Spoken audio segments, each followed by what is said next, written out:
Makasih sudah diingetin. Siap, Oke, Bapak. saya ulangin ya, berarti memang ini saya sudah buatkan Excel untuk pembahasan yang ada di pertemuan 1 dan pertemuan 2 ya. Jadi pertemuan 1 cuma dikit sih, karena kan gampang ya, bond diskon. Nah, kalau premium ya tinggal diubah gitu ya.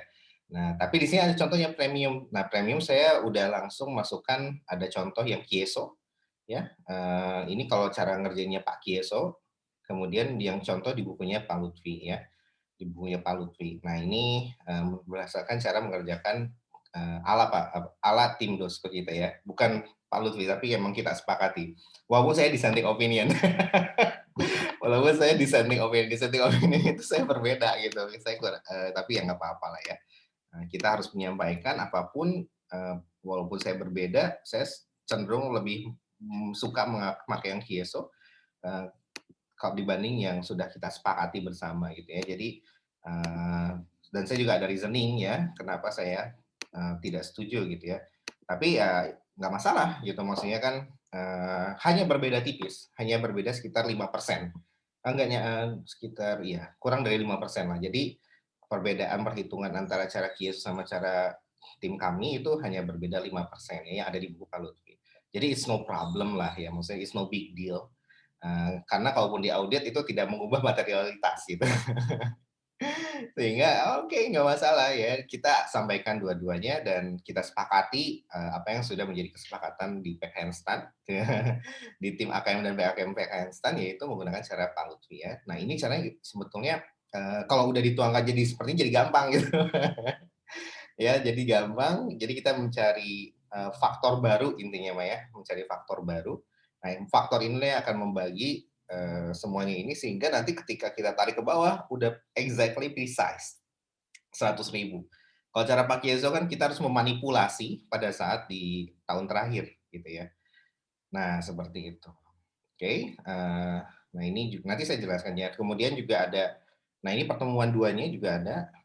Kemudian uh, sampai yang extremisme ini kalau nggak salah ini soal tahun kemarin, terus saya soal saya yang buat kalau tidak salah, tapi saya agak lupa ya, nanti mungkin dilihat lagi. Nah akhirnya kita sepakati caranya adalah seperti ini ya, seperti itu. Nah ini Excel-nya insya Allah kalau udah bermain Excel akan lebih mudah menurut saya ya. Nah kemudian ini fair value options juga sama, jadi kita bermain di Excel, jadi insya Allah akan lebih mudah. Semoga diharapkan demikian ya. Jadi kita udah ngerti 100 ini dari mana. Kalau di slide kadang bingung, ini gimana ya gitu. Nanti jelasin begitu kita rubah ke Excel bingung gitu. Nah ini sudah saya buatkan Excelnya. Semoga bisa bermanfaat Pak ya. Seperti itu. Ya Pak, Zan? maaf. Ya. Recordnya belum dikasih akses, Pak. Recordnya belum kasih akses. Oh iya, bentar ya. Ke kamu berarti ya. Saya udah record juga, tapi nggak apa-apa. Nanti kita Hamida juga make as co-host. Mana Hamida? Ini dia. Salah. Kok mana ya? Hamida 15, Pak. 15. Kok hilang-hilang mulu sih? Oh, di atas. Make, ubah lagi ke bawah ininya. Bentar ya. Begitu mau ngeklik co-host. Oke, Hamida kayaknya udah bisa nge-record deh. Coba Hamida, bisa nggak? Siap, sudah, Pak. Terima kasih. Oke, sip. Jadi seperti itu ya. Biasanya saya bikin mind map ya, cuman mind mapnya ini saya belum selesai. Masih kemarin saya iseng ngulik untuk apa namanya, untuk ngerjain Excel-nya. Jadi kita review sedikit dengan gaya saya aja lah ya, tektok aja, nanti tektok. Kemudian juga nanti kita bahas untuk penjelasan yang 13, 3, 5, dan 8 ya. Seperti itu. Baru nanti kita latihan soal untuk yang yang tahun kemarin ya, sesuai RPS ya, seperti itu. Oke, dari yang kemarin dijelasin Bu Tari atau Mbak Tari udah bisa dipahami semua, atau ada yang kira-kira perlu saya jelaskan ulang dengan menggunakan Excel ini? Asal jangan semua ya. Waduh, kalau semua nanti repot. Ini ada sekitar 15 nih, 15 penjelasan ini. Tadinya mau saya bikin video juga, tapi ya belum sempat lanjut. Nah ini nanti kita akan mengerjakan yang 13.8 ya. Oke, nanti coba saya akan simulasikan juga gimana cara menggunakan apa yang Excel yang nanti saya kasih ini ya. Oke, sebelumnya mungkin dari teman-teman sendiri ada yang mungkin agak pengen dijelaskan ulang mengenai apa yang bisa menjadi concern khusus gitu ya dari apa yang sudah dijelaskan Bu Tari? Ada nggak? Izin Pak, Siap, gimana? yang saya masih bingung yang arm's length itu Pak, transaksi wajar itu loh Pak. Oh, transaksi wajar. Iya, itu pakai menilai notes-nya itu pakai face value-nya mana, entah barangnya atau notes-nya atau gimana Pak? Oh, oke, baik. Jadi penilaian wajar ya. Nah, ini seru nih. Ini mengacu ke PSAK transaksi pembayaran saham itu PSAK berapa ya? Saya lupa. 50 bukan 53 kalau tidak salah ya, 53. Jadi kita mengacu ke PSAK 53 mana ya? At discount bukan with PPE kalau tidak salah ya. Nah, jadi notes payable dan PPE. Di sini ada 3 contoh ya, ada yang pertama, kedua dan ketiga ya. Oke, nah ini mengacu ke PSAK 53. Pada dasarnya di PSAK 53 itu mengatakan bahwasanya kita ketika membeli barang gitu ya dengan notes payable maka yang jadi acuan utama itu adalah barang yang dan ini disatukan juga dengan PSAK 1 juga sih konsepnya ya. Jadi ketika kita mau membeli barang gitu ya, membeli barang, maka yang menjadikan acuan itu adalah nilai yang kita terima gitu ya, nilai uang yang kita terima gitu ya. Kalau misalkan contohnya harga wajar dari barang tersebut adalah 1 miliar gitu. Ketika kita mau bayar, si supplier kan nggak akan mau melepas barang itu dengan harga 900 juta, nggak mau, pasti sesuai dengan price list ya. Nah, jadi konsepnya itu. Jadi akuntansi itu secara filosofi itu memotret ya transaksi as it is gitu ya. Ketika kita mau beli let's say mobil bekas di OLX ya kan, harganya adalah 120 juta gitu ya, Honda Brio tahun 2000 berapa? 2016 misalkan ya.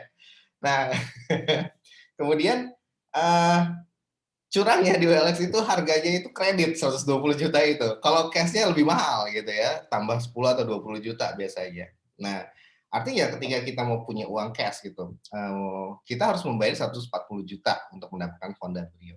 Nah, akuntansi memotret itu gitu. Akuntansi itu memotret. Berarti transaksi yang terjadi itu ya tentunya dari harga yang kita sepakati. Harga yang kita sepakati adalah apa? Kalau barangnya kita bayar sesuai dengan harga yang diminta oleh penjual, maka kita akan mendapatkan barang tersebut. So that's why konsepnya adalah ketika kita mau membeli barang, maka yang dipakai adalah harga barang yang kita terima, gitu ya. Harga barang yang kita terima, yang kita catat menjadi aset. Itu konsepnya ya. Nah, bagaimana kalau saham? Saham juga sama, harga barang yang kita terima, gitu ya. Jadi semuanya berawal dari konsep sehari-hari sebetulnya akuntansi itu.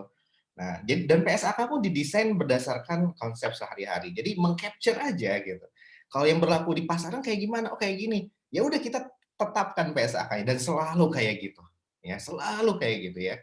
Makanya ketika ada dispute gitu ya, perbedaan penafsiran, kita kembalikan lagi kalau transaksi realnya seperti apa ya maksudnya.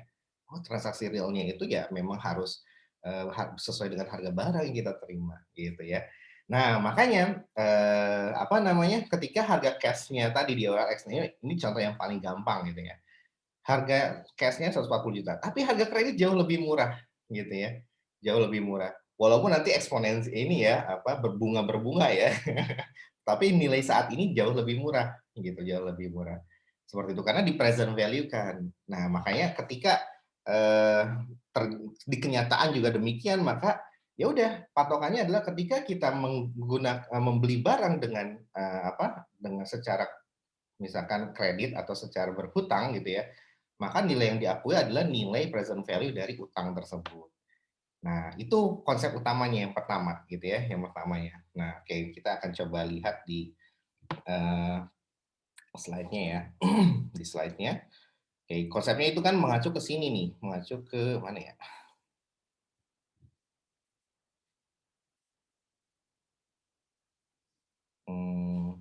Nah, ini dia ya. Oke, saya tutup dulu ini. Control A. Ini agak mendistract banget ya. Apa? Otomatisnya itu. Oke. Nah, ke sini ya. Jadi nilai wajah ini ya, ketika terjadi ya, transaksi jual beli gitu ya, maka nilai akuntansi hanya memotret. Gitu. Yang kenyataannya gimana ya? Penjual hanya akan mau melepas barangnya ketika dibayar sesuai dengan harga yang dia minta. Gitu ya. Kalau kita tawar, ya udah berarti nego nanti kesepakatan gitu, harga hasil negosiasi gitu ya. Nah, itu yang akan menjadi kesepakatan antara kita dengan penjual gitu ya, kalau kita sebagai pembeli. Nah, oleh karenanya itulah yang kita potret gitu. Dan itulah yang dituangkan dalam PSAK gitu. Nah, that's why di sini begitu juga dengan ketika transaksi notes payable gitu ya. Nah, harga barangnya kalau yang paling gampang tadi ya, OLX itu betul-betul kenyataan banget gitu. Harga kredit lebih murah daripada kita harga bayar cash. Nah, seperti itu. Jadi kan, nah kenapa demikian ya? Dan memang itu yang terjadi gitu. Nah, that's why PSAK pun mengikuti perubahan tersebut gitu. Dan pencatatan transaksi akuntansi pun mengikuti sesuai dengan kondisi realnya gitu. Nah, sehingga ketika terjadi pembelian barang dengan menggunakan notes payable, maka yang dijadikan acuan adalah present value dari notes payable tersebut, which is akan menjadi lebih murah nilainya di saat ini, gitu ya.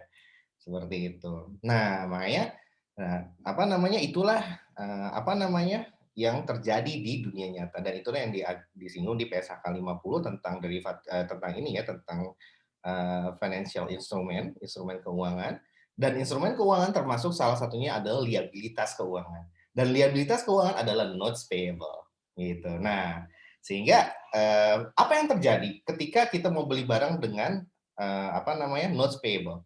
Maka ya nilai dari yang diterima adalah nilai dari present value dari notes payable. Sesuai dengan kejadian yang di OLX.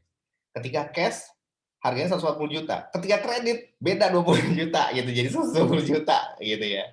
Nah, seperti itu. Jadi karena harga cash itu misalkan kreditnya 2 tahun gitu biasanya kalau di OLX itu ya. Nah, itu di present value kan berarti 120 juta ditaruh di tahun ke ditaruh di tahun ke, ya tergantung akadnya ya. Ditaruh di tahun kedua gitu, di akhir tahun kedua. Itu kalau akadnya nanti dibayarnya gelondongan pada saat akhir tahun kedua gitu ya. Tapi kalau dibayar dengan cicilan, nah itu beda lagi gitu. Berarti kalau dengan cicilan present value-nya itu menunjukkan bahwa itulah nilai yang nilai wajar yang terjadi. Nah, tetapi cara mengukur nilai wajar dari notes itu bergantung kepada ininya, faktornya gitu ya. Bergantung kepada kita mempresent value-kan notes itu dengan apa gitu. Kan dengan market rate ya, dengan market rate. Nah, dan juga jadi unsurnya itu kembali kepada rumusnya gitu ya. Mungkin saya terangkan sedikit ya. Jadi kembali kepada rumus dari si notes payable tersebut ya, untuk mempresent value-kan ya. Oke, ini singkatnya itu adalah seperti ini.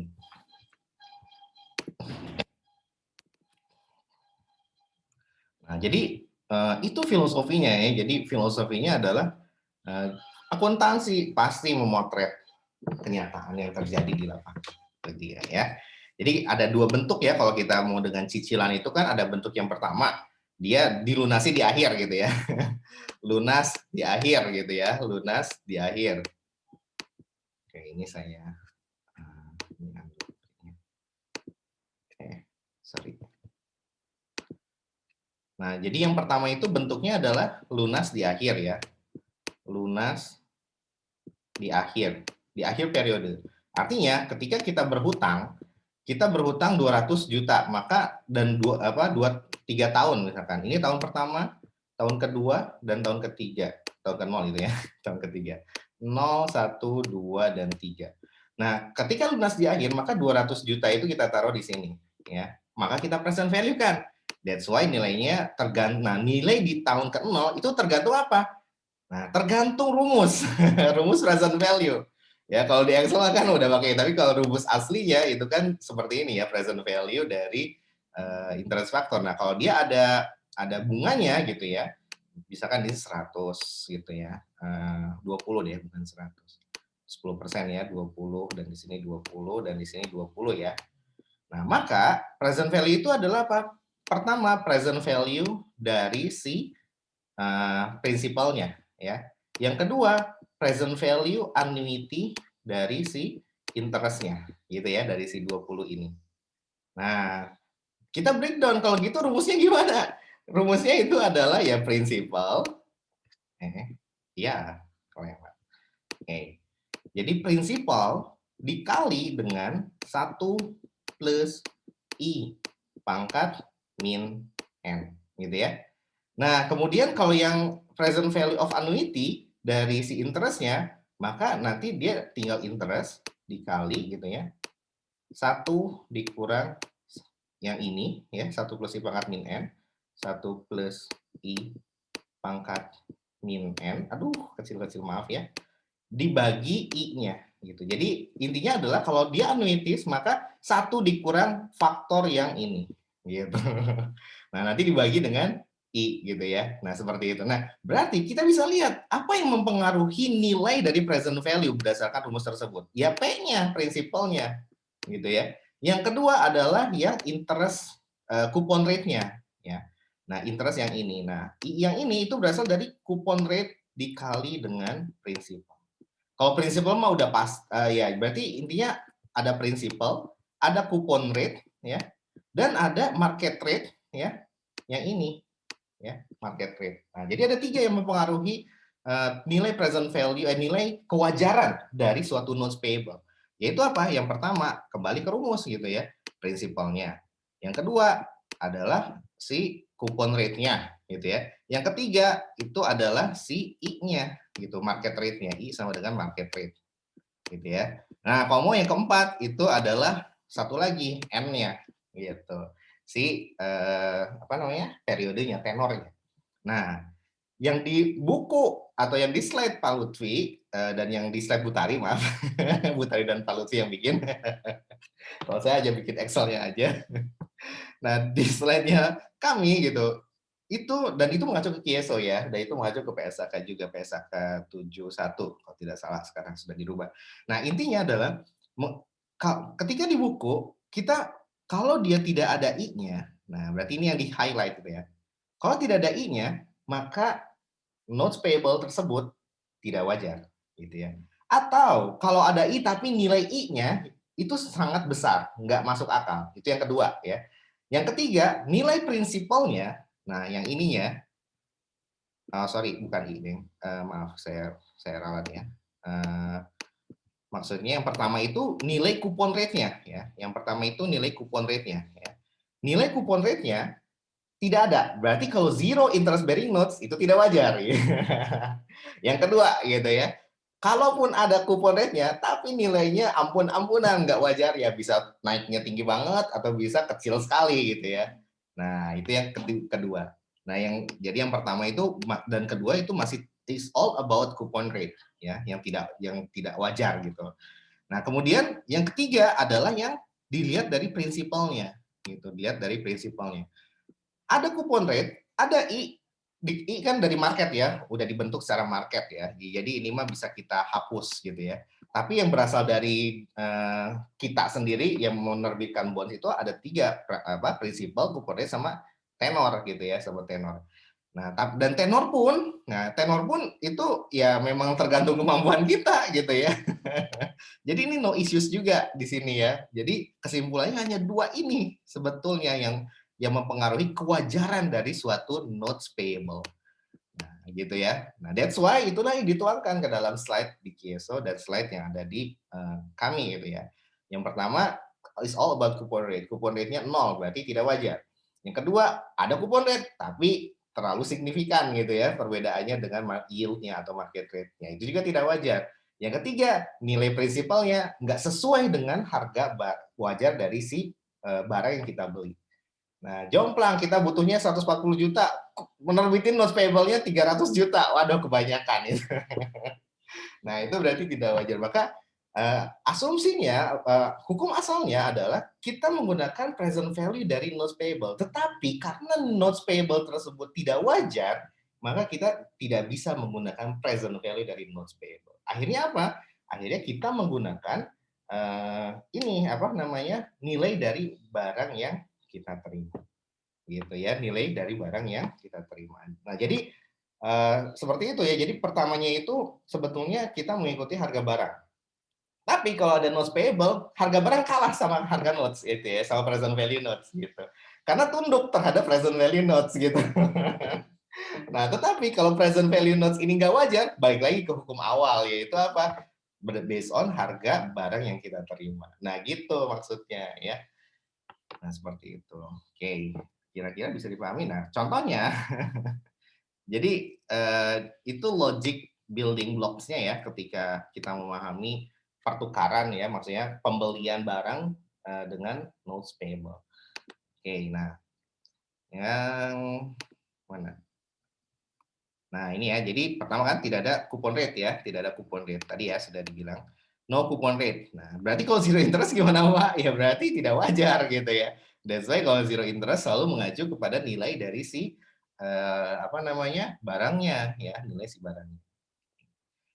Nah kemudian apalagi yang kedua itu adalah coupon rate-nya ada tapi tidak masuk akal gitu. Ini no coupon rate ya, no CR. Coupon rate-nya ada tapi nggak masuk akal gitu. Yang ketiga, nah nilai nominalnya atau prinsipalnya atau face value-nya ya, sangat berbeda dengan harga tunai dari harga dari barang yang kita beli. Ya, tadi ya sudah jelas. Nah, kayak gitu ya. Maka kalau ternyata notes-nya ini atau ya, atau ya, bukan dan. Kalau dan apalagi gitu kalau dan. Nah, jadi kalau ternyata ada salah satu di antara tiga ini, maka notes payable nilai tidak wajar. Kita asumsikan tidak wajar. Sehingga apa? Kita kembali ke hukum asal, yaitu apa? Kembali kepada laptop, kembali kepada nilai barang yang akan kita beli, gitu ya, seperti itu. Jadi hukum asalnya itu mengacu ke nilai barang, gitu ya, apapun itu. Tetapi kalau ada cicilan gitu, ada utang, not payable, oh ngalah deh, harga barangnya ngalah sama si utangnya, gitu, dari present value dari si utangnya. Nah, ketika nilai utangnya tersebut, nilai sekarang dari utang tersebut tidak wajar, dan kembali lagi ke hukum asal. Nah, gimana Pak kalau kita tidak dapat menentukan nilai wajar barang atau jasa dan notes payable yang diterbitkan tidak memiliki harga pasar gitu. Jadi kita mau beli barang gitu ya. Misalkan ini kita gitu ya, si A. Kemudian ini si B. Gitu. Si A ini beli tanah gitu ya, misalkan tanah ya. Kemudian si B ini si A ini beli tanah, otomatis si A akan bayar ke B kan. Nah, dalam bentuk utang gitu ya, notes payable. Ya, notes payable. Nah, terus gimana, Pak? Terus ya udah dibayar aja. Nah, jadi kalau di sini berarti nilai tanah pastinya ini kita nggak tahu. Nah, kemudian nilai wajar dari notes payable tidak memiliki coupon rate, berarti kan zero interest bearing note ya, zero interest note payable, ZINP gitu, atau ZNP lah saya sebutnya ya. Nah berarti gimana Pak? Berarti ini nggak wajar, tanah juga tidak wajar. Terus gimana? Terus kita ngira-ngira gitu, maksudnya gimana Pak? Maksudnya kita ngira-ngira kira-kira notes payable tersebut zero interest bearing notes. Ya udah, berarti kita harus melihat gitu ya. Kita itu perusahaan tipikalnya jenis perusahaan apa? Perusahaan di bidang misalkan consumer goods gitu ya. Nah, kalau di bidang consumer goods, berarti tinggal lihat ke BEI gitu ya. Ada nggak obligasi yang diterbitkan oleh perusahaan consumer goods? Oh ada. Nah, udah kita tinggal lihat tuh perusahaannya jenis apa? Contohnya adalah ICBP. Iya, yang main saham pasti tahu nih. Indofood, CBP, Sukses Makmur gitu ya, yang memproduksi Indomie. Nah, ketika ICBP, kita bandingkan, oh kita sebenarnya linknya sama kayak ICBP nih, tapi ICBP itu udah dewa lah, kalau kita masih memulai.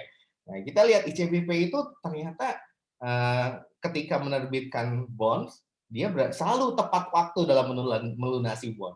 Sehingga apa? Rating dia menjadi kredibel, triple A gitu ya. Kalau dia gagal mulu berarti dia paling bawah tuh, paling jelek gitu ya ratingnya.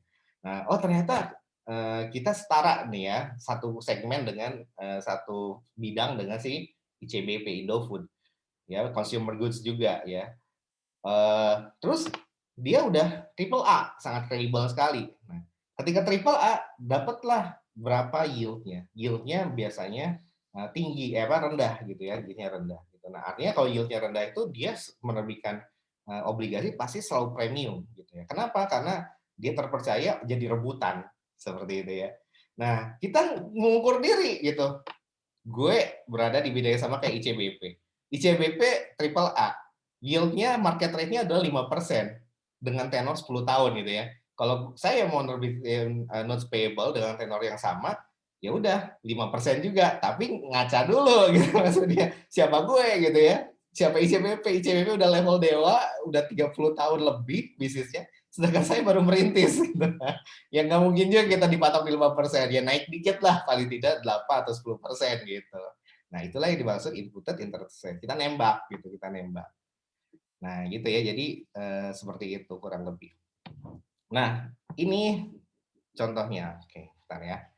Ada panggilan dari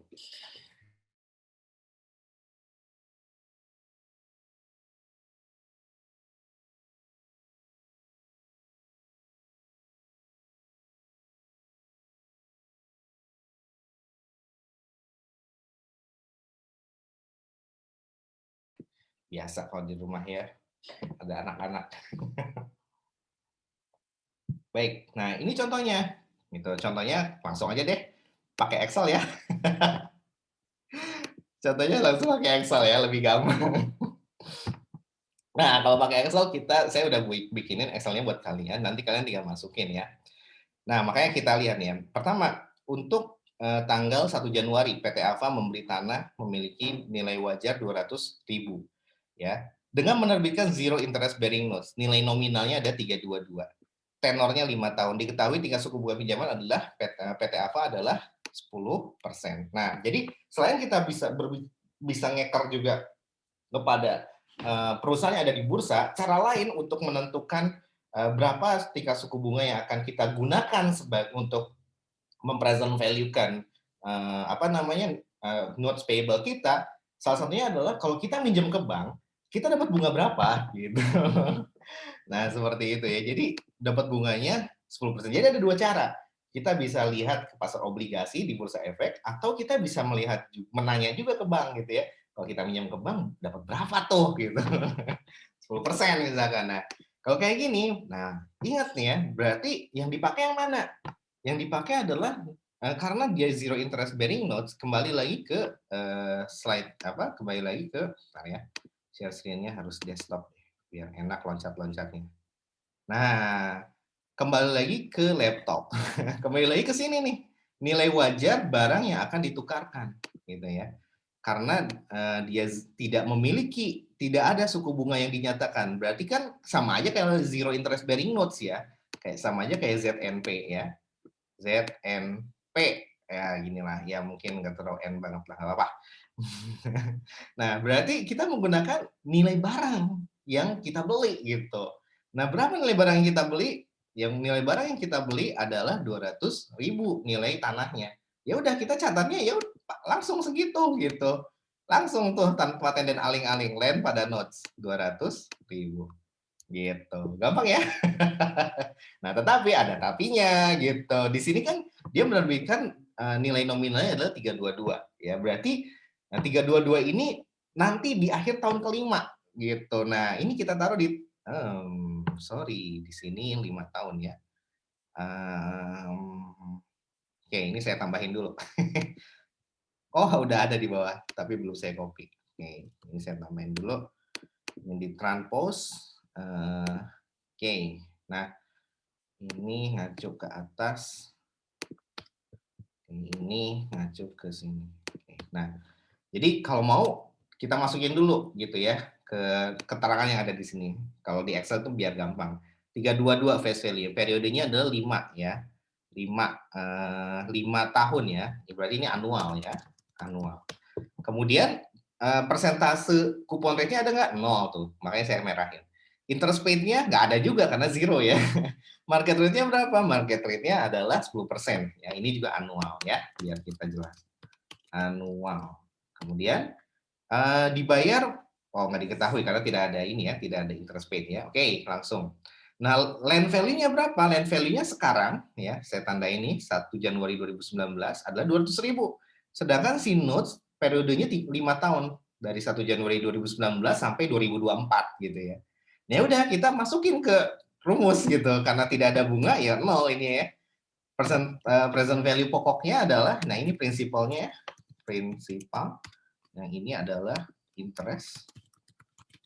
Nah, jadi present value prinsipalnya gimana Pak? 322 langsung dikali faktor. Logiknya gimana Pak? 322 itu yang kita taruh di pojok kanan samping, pojok kanan samping. Nah, jadi seperti ini ya. Ini yang kita taruh ya di sini. Ditaruh di tahun kelima ya. Karena kan kita mau bayarnya entar gitu. Nah, then kita present value kan ke 200 ke tahun ke 0 200.000. Nah, gitu ya.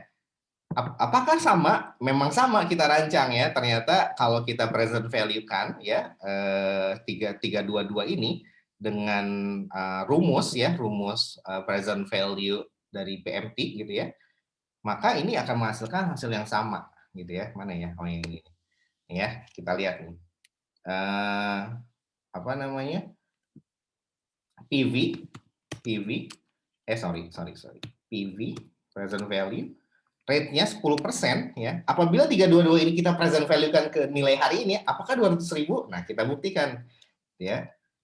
Kemudian periodenya adalah 5 ya. Kemudian PMT-nya adalah 0. Kemudian future value-nya berapa? Future value-nya is 322 ya, minus 322. Ya, tipenya adalah sejak akhir periode. Ya udah langsung jebret tuh, sama kan? Nah, gitu. Jadi cara merancang soal itu kalau misalkan dia zero notes payable zero interest bearing note, kita tentukan dulu face value-nya berapa gitu. Nanti kita present value-kan dulu. Nah, inilah yang akan menjadi nilai harga wajar tanah. Nah, tetapi kalau soal ini saya ubah gitu ya. Kalau soal ini saya ubah gitu ya. Misalkan gitu. Misalkan ini adalah 210.000 gitu. Nah, gimana Pak? Nah, ininya yang harus hati-hati gitu ya. Ini yang harus hati-hati ya. Kita tidak menggunakan rate 10% ya, tidak menggunakan rate 10%. Ini yang nanti dimerahin gitu ya. Ini tidak kita pakai. Karena kenapa? Karena nanti kita naruhnya gini. 322 ya. Langsung ke 210.000, 210, 223 ya. Ya udah. Berarti kita akan mencari interest rate yang baru ya. Kita akan mencari interest rate yang baru ya. Kalau di bukunya Pak Lutfi kan diginiin ya, tapi sebetulnya logiknya itu dibalik gitu ya. Kita harus mencari rate new effective interest rate gitu ya. Nah, kita akan mencari interest rate yang baru. Tuh, ini pindahin ke atas ya. Oke, ini sini dulu. Gimana caranya memakai rate ya, rumus rate ya. Nah, periodenya 5, kemudian PMT-nya ada nggak? PMT-nya nggak ada coy, karena langsung gitu ya, sekali doang kalau zero interest. Kemudian PV-nya berapa? PV-nya itu adalah 210 ya. Kemudian ini 210. Kemudian future value-nya berapa? Future value-nya adalah minus dari 322. Kenapa harus minus? Karena kita akan present value kan. Gitu ya. Itu tandanya minus berarti ya. Kalau tidak pakai minus berarti nanti future value ke depan gitu. Si Excel akan menghitungnya ke depan. Nah, nanti salah gitu. Makanya harus pakai minus. Type-nya adalah sejak akhir periode. Guess itu adalah untuk menebak kira-kira berapa nih tebakan kita. Ini bisa kita isi berapapun. 0 juga bisa. Nah, sekianlah hasil tembakannya. Hasil tembakannya ya, 8,932. Nah, Pak, pertanyaannya, Pak, kalau ini kan ada guess ya, Pak ya. Nah, guess ini boleh nggak Pak kita isi 1000 tetap sama hasilnya. Jadi guess ini nggak ngaruh gitu ya. Sebetulnya rumusnya itu dengan interpolasi ya, dengan interpolasi itu. Jadi kalau kalian mau cari yang benernya mau pakai interpolasi x apa y x1 gitu ya, x1 dikurang x nanti di sini x2 dikurang x1. Nah, nanti sama dengannya adalah sama dengan gitu ya. Sama dengan nggak usah deh, langsung di sini aja ya. Y1 dikurang Y, nanti Y2 dikurang Y1, Y2 dikurang Y1. Hasilnya nanti akan mendapatkan Y-nya itu adalah 8,9318. Nah, itu kalau dari interpolasi dan kita trial and error gitu. Jadi kita coba satu-satu gitu. Nah, itu capek banget. Makanya dengan ada Excel ini, Excel yang menghitung, yang melakukan interpolasi dan yang melakukan trial and error nembak-nembak tadi ya. Ya, dan dia exactly precise dan dia sangat tepat dalam melakukan dugaan. Ini adalah 8,9318 ya. Sehingga apa? Sehingga berapa rate barunya untuk mempresent value-kan 322 ke 210 yaitu 8,93%. Nah, inilah yang nanti akan kita gunakan untuk mengalihkan di sini ya. Ini kita isi 210 misalkan ya. 210. Nah, nanti ini kita ubah, tinggal dipindah ke bawah ya. Pakai yang baru. Gitu ya. Kemudian yang ininya diskon ya. Oke. As always. Nah, 322102 tepat ya. Nah, itu yang pertama ya. Itu yang pertama ya. Yang pertama. Kemudian itu jadi kalau soalnya saya ubah nih ya. Nanti ini jadi jebakan doang. Jadi jangan sampai 10%. Jangan sampai kamu menggunakan 10% ya. Tapi kalau soalnya saya ubah gitu ya menjadi bukan 200.000 tapi 210, ya kamu berarti tetap patokannya itu adalah prinsipal taruh di tahun ke-0 dan yang tahun kelimanya taruh 322. Nah, kita akan menghitung efektif interest rate yang baru. Nah, dengan itulah kita akan melakukan amortisasi atas si notes payable tersebut ya, dalam bentuk ini nih interest expense pada notes payable. Nah, ini yang akan tiap tahun kita bukukan ya. Nah, itu yang pertama. Jadi kalau zero interest bearing notes yang digunakan pada tahun ke-0 itulah yang menjadi patokan harga PPE yang kita beli gitu ya. Karena kenapa? Karena zero, tidak ada stated rate. Artinya apa? Nilainya tidak wajar. Gitu ya. Artinya apa? Artinya ya udah kita menggunakan hukum asal yaitu dari nilai barang yang kita terima. Nah, jadi berapapun nilai barangnya mau 250 ya caranya sama dengan seperti yang tadi saya jelaskan ya. Oke, nah kalau yang kedua, nah yang kedua dia beli tanah juga tapi dengan interest bearing notes ya. Ada kupon tuh. Tapi ingat hukumnya. Hukumnya apa? Jangan-jangan ada kupon tapi nilainya tidak masuk akal gitu ya. Ya nilai masuk akalnya tahu dari mana Pak? Ya kalau di kenyataan sih ya lihat dengan market rate kita gitu ya, yang ada di pasar obligasi. Nanti kita bandingkan juga dengan yang kalau kita minjam ke bank berapa. Nah, kalau kita minjem ke bank 10%, sedangkan kita pakai kuponnya itu adalah 2%, itu keterlaluan. Berarti itu tidak wajar. Kita tidak menggunakan, meskipun zero interest bearing note, meskipun interest bearing note, meskipun memiliki kupon rate, kita tidak pakai. Kenapa tidak pakai? Karena jomplang sekali bedanya antara kalau kita minjem ke bank dapatnya 10%, sedangkan kuponnya kita stated 2%, kan jomplang gitu ya. Dan ini kembali lagi kepada subjective judgment ya. Kalau di kenyataan kayak gitu. Saya bisa berbeda dengan kalian. Ya emang gitu akuntansi ya di kenyataan ya. Sehingga ya di setiap perusahaan reasoningnya yang dilihat ketika kantor akuntan publik mengaudit, dia akan melihat reasoningnya. Kenapa kamu netapin kuponnya segini? Ya memang karena saya layak gitu. Oh ya udah. Kalau memang diterima reasoningnya, tidak si kantor audit tidak akan kantor akuntan publik tidak akan menganggap coupon rate ini menjadi suatu hal yang tidak wajar, tapi malah instead of it dia oh ya udah reasoningnya pas, oh ya udah saya wajarin aja gitu. Nah, bagaimana kalau di soal Pak? Kalau di soal dikasih tahu lah tentunya. Dikasih tahu tidak wajar gitu ya, tapi kita belum pernah bikin soal yang seperti itu. Ya mungkin nanti bikin kali ya. Nah, oke, jadi seperti itu. Kalau di soal tidak, ya tergantung yang bikin soalnya. Niatnya mau gimana ya, inamal a'malu binniat ya. Maunya yang kupon rate ini soalnya tidak diasumsikan tidak wajar ya. Nanti harus ditulis di dalam soalnya ya. Tapi kalau tidak ditulis dalam soal, kita asumsikan itu wajar. Oke? Nah, oke. Sekarang seperti itu. Jadi kuponnya 6%, tenornya 8 tahun. Tingkat suku bunga pinjamannya adalah 10%, ya, 10%.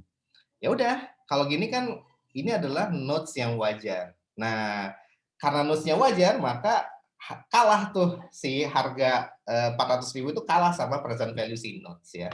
Sehingga nanti kita ketika mencatat cash-nya, LN-nya, kita tidak mencatat berdasarkan 400.000 ini ya. Tapi kita mencatat berdasarkan present value dari si notes payable-nya gitu ya. Jadi serunya. Jadi hukum asalnya kita memakai kepada keumuman yang transaksi di masyarakat. Kalau kita beli barang secara cash, ya udah kita mengakuinya sesuai dengan harga yang ditetapkan penjual. Nah, tetapi kalau kita belinya secara utang gitu ya, justru kalah gitu. Harga penjual itu kalah ya, dikalahkan dengan nilai dari si utang. Walaupun nanti kenapa? Karena akan dibayar di akhir. Itu dibayarnya di akhir. Nah, gitu ya. Oke. Nah, aduh saya kok jadi penasaran deh. Pak, gimana kalau dia cicilan deh? Aduh. Waduh. Jangan nanya deh, ntar panjang. Pak, gimana kalau cicilan? Kalau ini kan 400.000 ini dia hutang. Artinya apa? Dia akan dibayar pada tahun ke berapa nih tahunnya? Tahun ke-8 ya, tahun ke-8. Bagaimana kalau 400.000 tapi hutang? Iya. Kok hutang tapi cicilan. Nah, itu beda lagi. Nah, belum ada kan soalnya di sini. Ada sih kayaknya di yang mana ya? Oh, yang ini kalau nggak salah principal payment. Oh, enggak deh, di sini juga enggak. Oke. Yang ini? Oh, ini juga bukan. Oke. Nah, bagaimana kalau dia cicilan, Pak? Nah, kalau cicilan berbeda gitu ya. Nah, jadi gini, misalkan ya, ini kasus real aja gitu. Ini mau contoh nggak? Nggak usah ya. Aduh, ini maaf ya. Saya kalau ngajar anak apa itu daya imajinasinya tinggi gitu. Jadi bisa kemana-mana. Aduh, oke deh. Jadi misalkan ya, kalau dia cicilan ya, kan ini kasus yang real aja gitu. Pak, kalau OLX gimana Pak? Misalkan kita mau beli harga Innova gitu ya, 2017 ya. Ini sebelum saya ngajar, saya kemarin searching dulu gitu ya, biar bisa saya jadikan studi kasus. Harga Innova 2017 ya, pada tanggal 31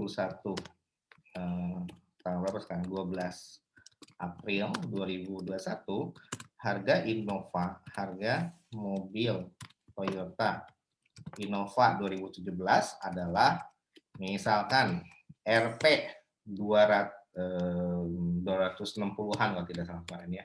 265 juta yang paling murah. Ya gini ya, 265 juta.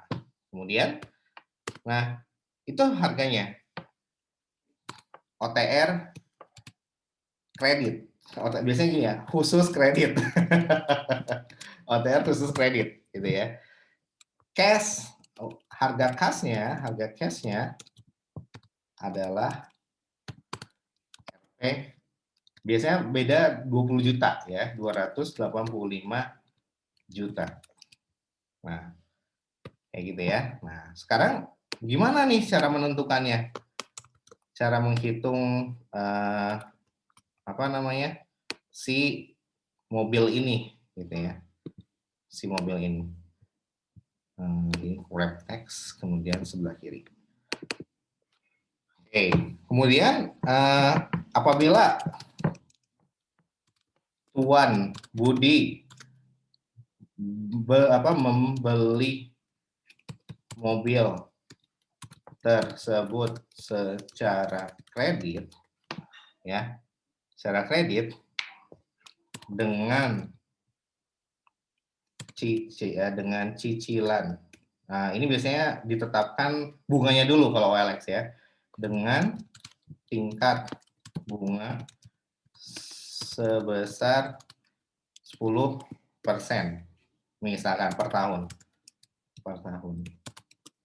Berapa cicilan yang harus dibayar oleh Tuan Budi? Nah, seperti itu ya. Nah, ini bisa modifikasi seperti ini soalnya nanti ya. Nah, jadi misalkan PT Murah kalau ini kan membeli tanah ya melalui penerbitan notes payable dengan maturity value adalah 400.000. Nah, oke. Berarti kalau ini kan kita membeli tanah tapi tidak dicicil bayar hutangnya, ya kan? Kalau ini berbeda kalau yang Tuan PT Murah ini ya. Kalau saya jelasin yang ini ya. Jadi kalau PT Murah ini nanti kita taruh 400.000 itu di tahun keberapa nih? Tahun ke-8. Ya, tahun ke-8. Nah, taruh di sini. Ya. Kemudian karena dia interest bearing notes ya, maka dia udah langsung ada nih, tinggal 24 10%, 6% dikali 400.000 ya. 6% dikali 400.000 ya, seperti itu. Nah, terus gimana Pak? Ya udah, karena kita udah tahu berapa interest yang akan dibayar tiap tahun, 24.000 sampai tahun ke-8, dan kita udah tahu juga bahwa itu adalah hutang gitu ya. Di mana hutang itu nanti akan dibayar pada tahun ke-8 ya. Nah, yang akan kita bayar setiap periode itu hanya bunganya saja. Nah, kalau gitu berapa nilai sekarangnya, Pak? Nah, nilai sekarangnya kita present value-kan dengan market rate ini, ya, suku bunga pinjaman dari bank. Berapa nilainya? Ya udah, tinggal present value, ya. Ya, seperti ini ya, seperti rumusnya present value untuk Excel, seperti itu ya. Nah, hasilnya dapat tuh 314 ya. Kalau mau sekali juga bisa nih pakai yang langsung rumusnya digabungin gitu ya. Nah, 314. Ya udah, dapat deh carrying value-nya. Ini yang kita masukkan ke amortization table ya. Nanti kita masukkan sampai dapat angka 400.000. Nah, Lens pada notes-nya itu ngalah tuh karena dia notes payable, harga tanahnya tuh kalah sama harga notes-nya. Kenapa? Karena si tanahnya nanti akan dilunasi di tahun ke-8 gitu, 400.000-nya itu. Jadi digeser nggak ke sekarang tapi ke ntar gitu. Nah, sehingga harga sekarang ya tidak sebesar 400.000. Tetapi yang dicatat di neraca berapa? Yang dicatat di neraca tetap adalah 314.000 ya. Sehingga inilah yang nanti akan didepresiasikan. Nah, jadi kita akan mismatch nih sebetulnya ya. Ketika utang itu akan teramortisasi diskonnya ya menjadi 400.000. Nilai apa sih namanya? Nilai tanah, tanah tidak teramortisasi ya. Nilai tanah karena tidak ada amortisasi, maka akan tetap di tahun ke-8 nilainya juga adalah 314.641 ya. Itu nilai tanahnya karena kan tanpa ada amortisasi. Nah, sehingga di sini ada selisih ya. Nah, memang demikian aturan main yang kita berlakukan di PSAK seperti itu ya. Jadi nilai tanahnya ya kalah sama nilai notes payable. Ya gitu jadinya ya. Seperti itu. Nah, jadi sementara notes-nya nanti akan terpulihkan menjadi 400.000, tanah mah tetap. Ketika di tahun ke-8 nilainya tetap 314 ya. Seperti itu. Nah, ini nanti seperti ini. Nah, bagaimana kalau kita belinya itu adalah mobil, Pak? Kalau mobil, maka kita ya sama aja ya. Nah, kalau mobil, kita di sini OTR kredit 265 juta. Harga cash 285 juta. Ada dua harga. Harga mana yang dipakai? Ya harga OTR kredit ya, karena ini ada di OLX ya. Nah, berarti nanti kita akan menaruh 265 ini di tahun keberapa? Jawabannya adalah di tahun ke-0. 265, 223, 223. Sama halnya dengan konsep cicilan ya. Seperti itu. Nah, apakah ada bunga? Bunganya nggak ada, kan cicilan. Seperti itu ya, bunganya tidak ada. Ya, tuh. Yang harus kita hitung bukan present value. Present value tetap ya. Present value dari si notes payable-nya adalah 265. Tapi yang akan kita cari adalah satu lagi ya. yang kita cari adalah PMT-nya. Ya. Berapa cicilannya PMT-nya?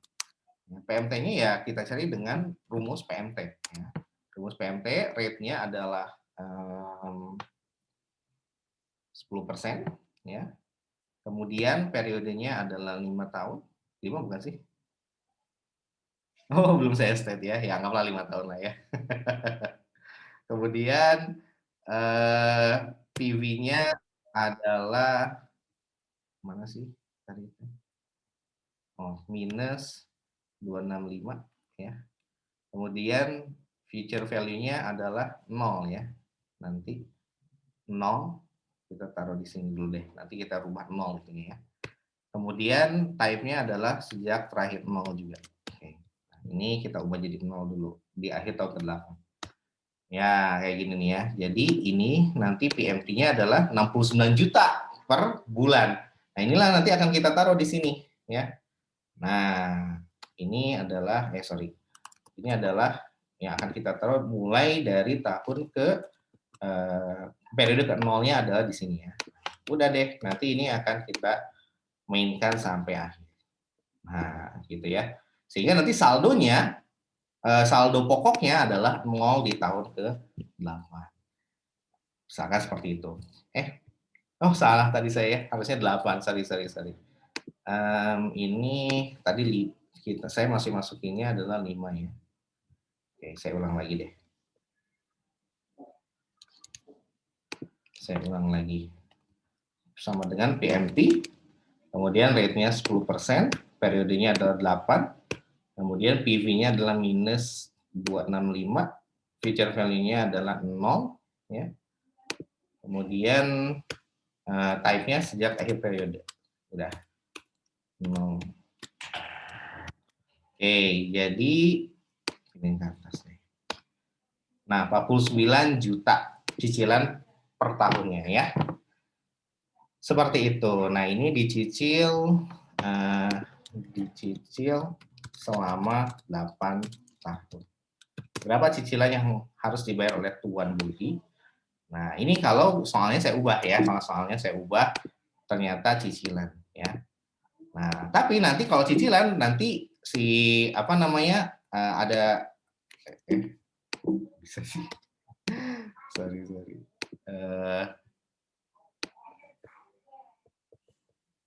Oh ini bisa diubah. Oke. Jadi karena dia cicilan dan dia yang dibeli adalah mobil, gitu ya.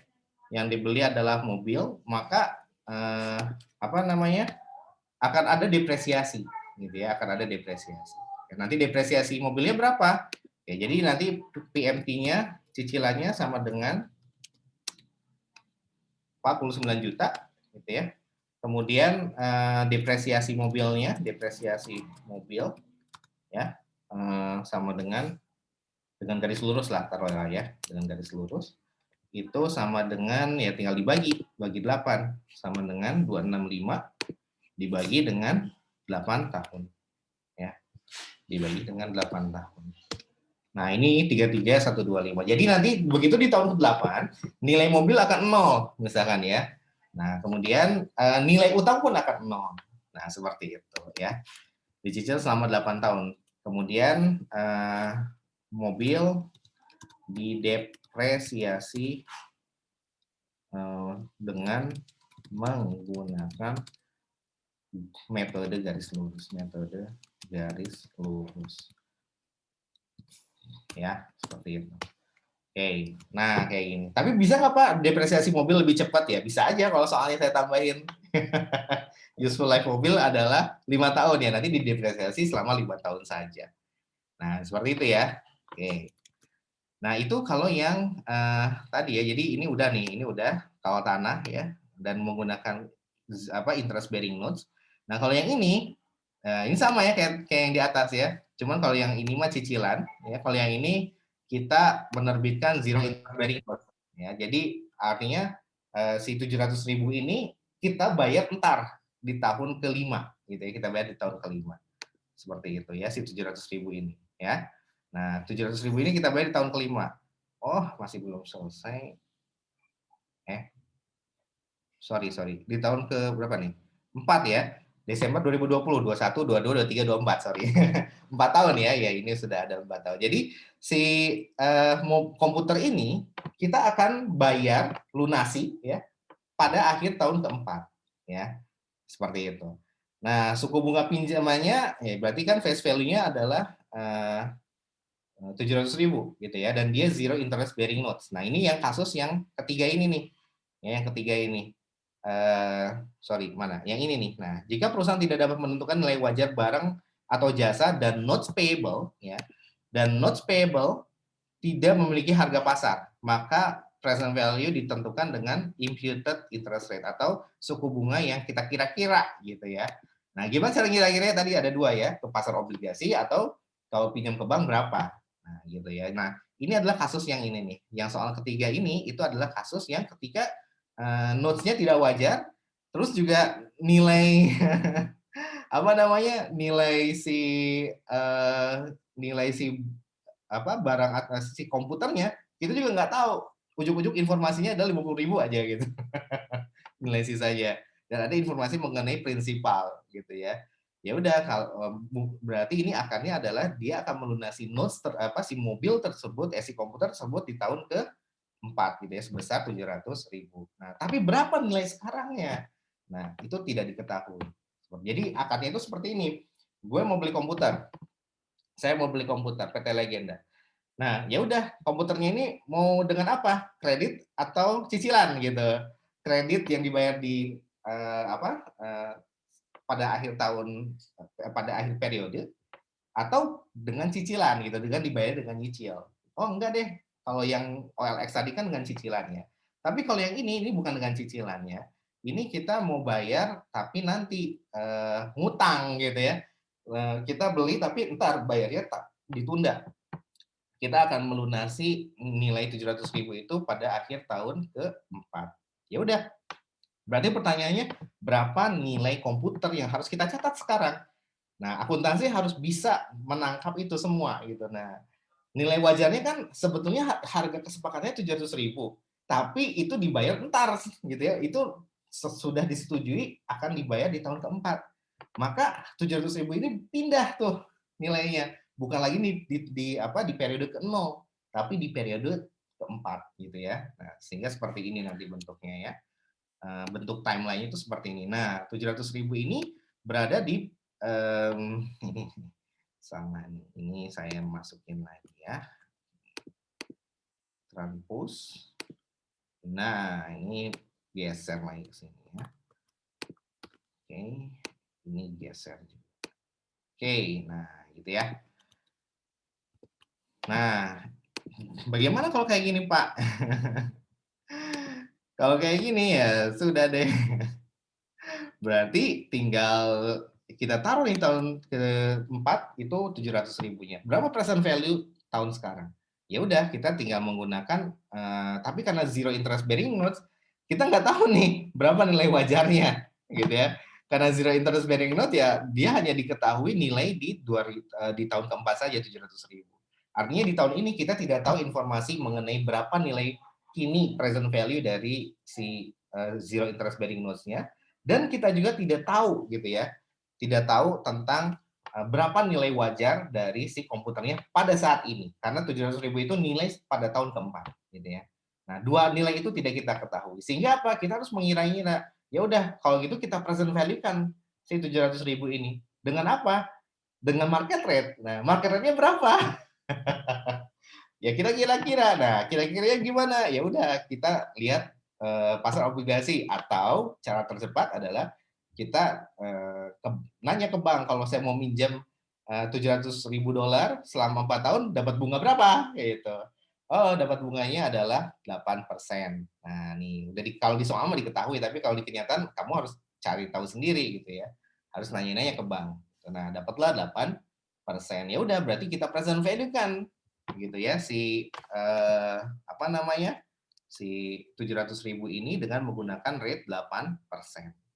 Nah, seperti itu ya. N-nya adalah 4, kemudian PMT-nya 0, kemudian future value-nya adalah 700.000 minus ya, karena menandakan si Excel akan mempresent value-kan ke tahun sekarang. Kemudian type-nya adalah 0. Udah deh, beres ya. Nah, dapatlah 514, 521. Nah, inilah yang nanti akan kita present value, masukkan ke tabel amortisasi. Nah, oleh karena itu kita tahu nih berapa nilai equipment yang harus kita catat sekarang. Jawabannya adalah 514. Nah, kesimpulannya adalah ketika hukum asalnya kita beli barang itu selalu menggunakan nilai barang yang kita terima ya. Harga yang penjualan yang kita jadikan nilai aset kita gitu ya. Nah, tetapi kalau berurusan dengan notes payable ya, perhatikan, maka nilai notes payable itu mengalahkan nilai dari si barang tersebut ya. Kemudian gimana? Nah, kemudian kondisinya adalah caranya cuma satu, jika notes payable tersebut wajar. Syarat wajar gimana? Coupon rate wajar, ada coupon rate-nya dan wajar juga, dan prinsipalnya juga wajar, nggak jauh beda dengan harga barangnya. Ya. Nah, seperti itu. Nah, kemudian gimana? Ya udah, kalau ternyata coupon rate-nya tidak ada, maka kembali ke hukum asal. Kita menggunakan nilai barang yang kita catat sekarang, yaitu nilai dari harga yang di-state oleh penjual, bukan lagi present value dari notes gitu ya. Nah, seperti ini contohnya 210.000 ya. Nah, itu yang pertama. Nah, kedua kondisinya adalah ketika kita menerbitkan sehingga kalau kita membeli barang dengan zero interest bearing notes, maka kita menggunakan harga dari si barang yang kita beli gitu ya. Land-nya berapa harganya? 210, yaitu yang kita catat. Nah, nanti interest expense-nya ya mengikuti, kita harus menghitung new effective interest rate baru gitu ya. Berapa ya? 8,9%. Gitu. Kalaupun di state di sini ini jebakan doang, karena ketika kita mempresent value-kan 322 ke 210, bukan 10 hasilnya, tetapi hasilnya adalah 8,9%.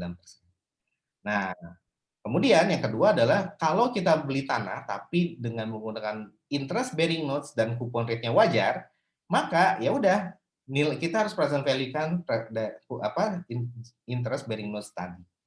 Berapa? Otomatis harganya adalah 400.000. Ketika di present value kan harganya diskon, men. Jadi lebih kecil gitu ya. Nah, inilah kalah nih ya, nilai harga barang kalah sama present value dari notes. Nah, itu memang dipaksa untuk mengalah gitu ya. Karena memang ini 400.000 ini tidak hilang, tapi nanti akan kita lunasi di akhir tahun ke 8 kalau contohnya ini ya. Kemudian kalau kalau ternyata gitu ya, kita beli barang dan kita akan melunasi barang tersebut di tahun 4, seperti yang contoh ketiga. Tetapi kita nggak tahu nih kita tidak menggunakan interest bearing notes, tapi kita menggunakan zero interest bearing notes ya. Ya udah, berarti kan notes-nya tidak wajar. Harga nilai sekarang dari si barangnya juga kita tidak ketahui. Nah, oleh karena itu kita harus ngira-ngira. Kita harus lihat gitu ya. Kalau kita minjam selama 4 tahun dengan nilai 700.000 dapat bunga berapa dari bank? Dapat bunga 8%. Dengan 8% inilah kita mempresent value-kan si 700.000 ini ke tahun sekarang, ke periode ke-0. Sehingga dapatlah angkanya adalah 514.000. Gitu ya. Oke, panjang lebar dan kemana-mana. Ada lagi? Izin bertanya, Pak. Silakan. Ingin memastikan aja, berarti untuk yang soal yang mengecoh tadi yang ada 210.000 itu ketika ada diketahui fair value aset sama ada zero interest bearing notes itu dan ada I-nya, berarti kita nggak bisa langsung gunain itu ya, jadi kita harus kayak cari lagi, mastiin lagi kalau I-nya itu beneran segitu gitu ya, Pak? Betul sekali. Kita harus memastikan dulu berapa, apakah I-nya benar. Ketika 200.000 maka I-nya tadi ya 302, kita present value-kan dengan I 10%, hasilnya ada 200.000. Kalau ternyata hasilnya tadi ya harga barangnya 210.000, I-nya diketahui 10%, itu pengecoh berarti ya. Maka mau tidak mau kalau untuk soal kayak gitu kita harus tetap pastikan I-nya itu adalah benar, tepat gitu ya. Seperti itu dengan rumus rate ya, dengan rumus rate di Excel. Kayak gitu. Terima kasih, Pak. Iya, gampang ya. Kalian kalau udah dapat Excel-nya, itu gampang banget. Aduh, membuat hidup lebih mudah insya Allah ya. Oke, jadi saya wrap up ya, saya wrap up review kita hari ini. Jam 9, Masya Allah. Oke, jadi saya wrap up bahwa kalau gitu wrap saya akan, karena review mind map saya belum saya beresin, jadi saya mengizinkan saya menggunakan Excelnya Pak Lutfi ya. Excelnya Pak Lutfi ini, Excelnya tim Dosko ke Pak Lutfi sih. Excelnya tim Dosko AKM untuk membantu saya dalam melakukan review ya, review singkat lah. Nah intinya di pertemuan pertama ya, di pertemuan pertama kita belajar mengenai ini ya, klasifikasi liability dan sebagainya gitu ya, obligasi gitu ya. Nah ini obligasi ya, penerbitan obligasi, kemudian juga apabila obligasi terbit di antara dua tanggal pembayaran bunga ya. Oke, nah jadi kita berbicara tentang menelaah. Nah, jadi kesimpulannya adalah chapter 14 ini ada 3, yaitu obligasi ya. Yang kedua adalah notes payable. Nah,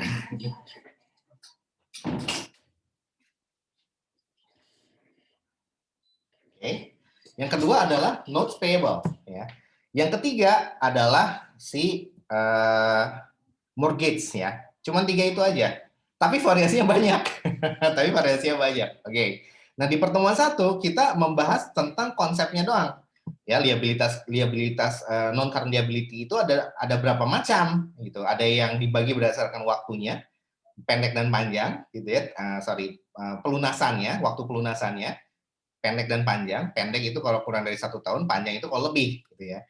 Sama yang kedua gitu, liabilitas keuangan dan keuangan. Intinya mau keuangan itu dibayar pakai duit, bukan dibayar pakai daun. Dan dibayar pakai saham kalau keuangan ya. Jadi bisa dibayar pakai kas, dan dia bisa dibayar atau aset keuangan lain ya macam-macam ya, atau bisa juga dengan menggunakan instrumen ekuitas, saham lah ya. Bahasanya ribet tapi kurang lebih konsepnya mah yang dinamakan liabilitas keuangan adalah apa? Utang yang dibayar dengan duit, dengan cash atau dengan saham, udah gitu doang. Kalau non keuangan berarti yang tidak dibayar dengan saham dan tidak dibayar dengan uang. Dengan apa Pak? Daun. Maksudnya apa? Maksudnya dengan aset tetap, ya, dengan aset tetap. Nah, itulah liabilitas non keuangan. Oke. Nah, kemudian cara mencatatnya gimana? Cara mencatatnya adalah amortized cost sama FVTPL. Nah, kalau amortized cost itu untuk berbagai macam liabilitas keuangan yang ada di Indonesia, ya. Secara umum menggunakan amortized cost, notes payable pakai amortized cost, mortgage juga pakai amortized cost. Nah, kalau obligasi gimana Pak? Kalau obligasi dilihat, gitu ya. Kalau obligasinya itu kita jual tidak di bursa efek, maka di obligasi itu kita jual ke orang-orang terdekat, ke perusahaan kolega kita saja, gitu ya. Maka dicatat dengan amortized cost. Nah, tapi kalau obligasi tersebut kita mau listing di bursa agar kita bisa mendapatkan pembeli yang lebih banyak, gitu ya. Nah, maka kita harus menggunakan, karena di bursa itu mekanismenya adalah market, gitu ya. Maka kita harus menggunakan fair value accounting. Nah, seperti itu ya, fair value accounting. Nah, jadi kalau obligasi dilihat, kalau diterbitkannya ke antar kolega sendiri, ya amortized cost. Tapi kalau ke bursa efek, maka maka dia fair value ya, through profit and loss atau fair value accounting. Nah, seperti itu ya. Nah, ini pengukuran awal ya tadi ya, amortized cost itu dikurangi biaya transaksi ya. Kalau misalkan ada biaya yang berkaitan dengan misalkan kita mau menerbitkan gitu ya obligasi tapi tidak via bursa efek, tapi ke perusahaan-perusahaan. Nah, misalkan pencatatan harus via notaris. Nah, biaya notarisnya itulah yang nanti akan mengurangi dari present value dari bonds-nya gitu ya. Jadi kenapa kok mengurangi Pak? Karena kita ketika menerbitkan obligasi itu kan kita gue butuh duit 1 miliar, lu beli dong obligasi gue berutang ke 1, 2, 3, 4, 5 gitu ya. Nah seperti itu. Beda kalau notes itu ngutangnya ke satu orang aja, ke satu pihak aja, nggak ke berbagai pihak gitu. Kalau mau ke berbagai pihak ya bikin notes baru, ada note 1, note 2, note 3, note 4 gitu. Nah kalau obligasi enggak, obligasi satu bisa dibeli oleh berbagai macam lebih dari satu pihak gitu ya. Nah, itulah yang membedakan obligasi dan notes payable yang pertama ya.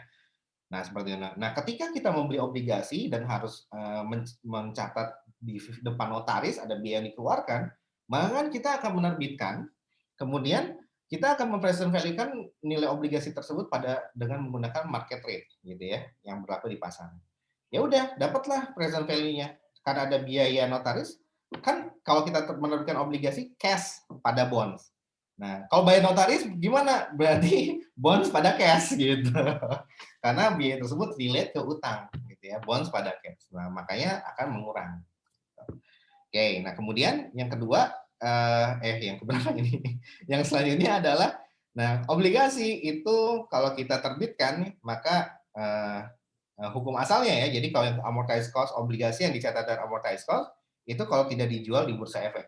Tapi kalau dijual di bursa efek dengan FVTPL. Nah, kalau dengan amortized cost, maka ada tuh premium, at par dan at discount. Kalau premium berarti harganya lebih mahal gitu ya.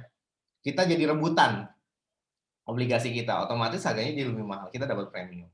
Premium diamortisasi dari gede, dari 10.000 ke 100.000. Nah, jadi trennya amortisasi dari premium yaitu adalah menurun. Jadi selalu menurun gitu, mendekati nanti angka face value-nya. Nah, kalau diskon naik gitu. Mendekati angka face value-nya gitu ya. Nah, seperti itu. Itu adalah amortisasi ya. Kemudian nah ini udah juga. Kemudian nah barulah apabila terbit di antara dua tanggal pembayaran bunga. Nah, normalnya obligasi itu terbitnya itu misalkan bayar bunganya setiap tahun 1 Januari gitu ya. Setiap tanggal 1 Januari dan dia dibayar tahunan bunganya. Maka ketika dia terbit 1 April, nah ada bunga yang di-accrued gitu ya, ada bunga yang terutang. Nah, bunga terutang itu dibayar dulu di sini gitu ya. Nah, kalau cara Pak Lutfi gitu ya, Pak Lutfi mulai sih. Karena sebenarnya yang mendesain slide ini Mas Lutfi sih. Nah, ini yang dituangkan ke dalam, kami hanya modifikasi sedikit aja gitu. Oke, jadi kalau caranya beliau, Mas Lutfi, yang which is dia adalah sahabat saya dan guru saya juga. Mentor saya dulu loh Pak Lutfi itu, Cie. Saya dulu di MBM, dia itu murabi saya dulu, Masya Allah ya. Itulah Pak Lutfi Bahrus ya. Nah, kalau di slide-nya kita gitu, tim Dosko itu, ini 6498 ini adalah 9/12 ya. Nah, tapi ketika di jurnal ditambah 2000 dulu gitu, ditambah 2000 dulu. Jadi 6498 ditambah 2000, jadi 8498 ya. Agar apa, Pak? Agar nanti ini kalau kita lihat jurnal ini secara utuh gitu ya. Ini kan interest expense. Nah, ini juga interest expense ya. Nah, jadi nanti akan saling mengurangi, 84 dikurangi dengan 2. Hasilnya adalah 6.000. That's why kalau di Excel saya selalu tulis tuh di atas ini nih, jadi minus 2.000 juga gitu ya. Minus 2.000 dan ini yang menjadi 8498. Nah, itu biasa nggak lupa gitu maksudnya. Kadang kalau di jurnal itu kan tinggal sama dengan gitu ya. Makanya saya taruh 2.000 minus 2.000 dulu. Nah, kalau di jurnal di Excel-nya itu seperti ini. Kalau di Excel yang saya, jadi ketika terbit di antara dua tanggal pembayaran bunga, gitu ya. Kelihatan nggak? Oke, sorry ya. Oke, desktop. Nah, kalau dia terbit di antara dua tanggal pembayaran bunga, ya, seperti ini ya, billing interest date, dan kita tinggalkan cara KSO-nya, kita pakai caranya Pak Lutfi.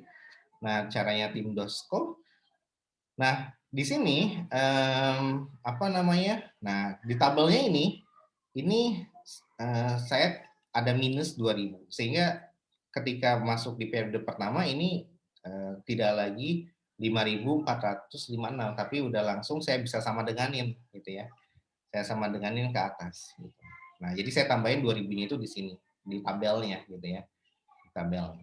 Tapi ketika menghitung amortisasinya ini saya kurang ya, di sum nih dua-duanya. Minus 2.000 ditambah dengan 8.000. Minus 2.000 ditambah dengan 7.456. Nah, hasilnya tetap sama. Hasilnya 544 gitu ya. Oke, jadi kalau yang between interest date dengan cara Pak Lutfi seperti ini ya, 1 April face value-nya 100.000, coupon rate-nya 8%, kemudian juga market rate-nya adalah 7% ya. Nah, di sini face value-nya adalah 100.000 saya taruh ya.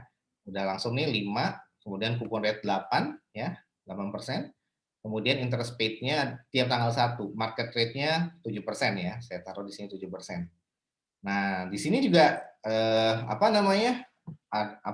Annual, dan ini annual ya. Jadi di sini saya tulis annual, dan di sini saya tulis annual juga. Oke. Nah, terus gimana Pak? Nah, di sini saya bikin bantuan ya. Jadi 1 April sampai dengan 1 Januari 2024. Kalau kita gambar timeline-nya, ini seperti ini gitu ya. Periode ke-0 itu di 1 April.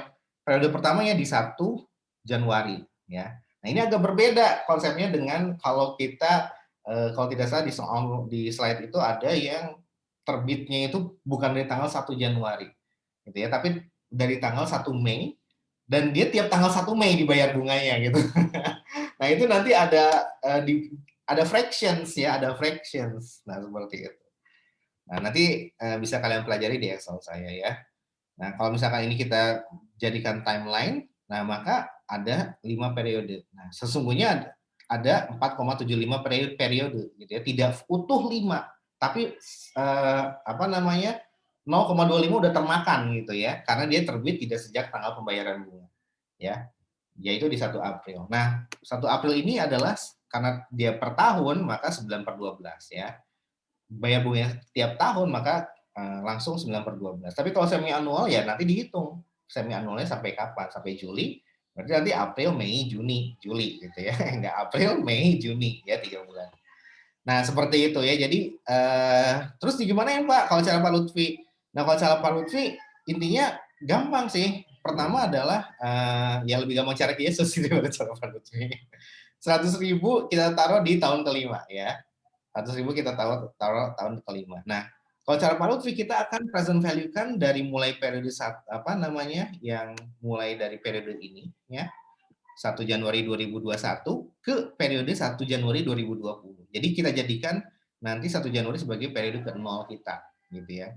Nah, nanti dari 1 Januari kita present value-kan lagi ke tanggal 1 April sebesar 0,75 bulan kita present value-kannya ya. Nah, gimana kalau gitu Pak? Ada dua tahap. Pertama kita state dulu di sini ya, 100 sama 8.000.